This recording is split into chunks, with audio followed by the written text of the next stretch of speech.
Environmental Trading Edge LLC and its members are not broker-dealers or financial advisors. All these webinars are for educational purposes only. All of our indicators and such are for personal use, non-commercial use, and are not to be construed as a solicitation of any products to buy or sell. They are not recommendations, and always talk to a financial advisor for any kind of financial advice. Past performance is not indicative of future results. You can always pause the video if you're looking at the recording right here, or review it on your own time. You've mentioned supply and demand lines before with regard to channel. Can you talk about why they're called that? Yeah, so that's a story about like Wycoff. So in general, I use Wycoff channels or parallel channels, just to give you a little bit of a brief overview on what this question is about. In general, I'll use channels like this. So this is a parallel channel.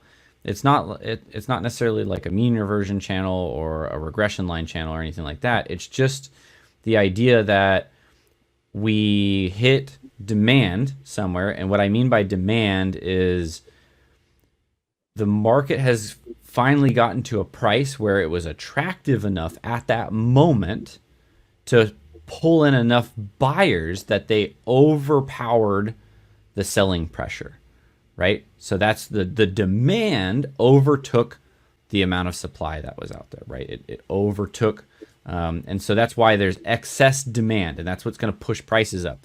If there's not enough demand for something, prices have to come down until that demand, comes in, until it kicks in, right?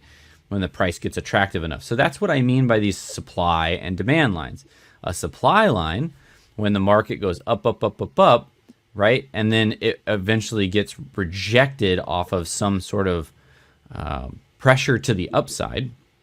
That would be our supply line. And that's where there was too much supply and not enough demand. So then the price has to come back down to find out where the new demand is. These are important in trends because, in essence, especially in a monetary expansion time period, when we're adding new money to the financial system, when we're adding new money into the economy, right? Whether we're printing it or whether it's GDP growth or anything, right? Like just things coming into the economy and building our economy. When that happens, that's new money coming into the system, which has to eventually push into assets because it's new money.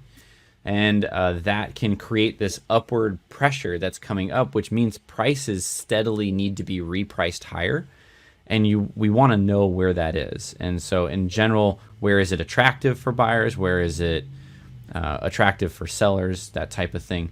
A lot of the time in an uptrend, something that turns it around isn't that people are willing to sell it anymore. That's not normally the thing. It's just that the price has moved up beyond the amount of new money coming into the system. And so it just kind of dries out in general, right? The new money is kind of loaded up to the max at that point, and the leverage has been expanded. And then eventually it simmers out.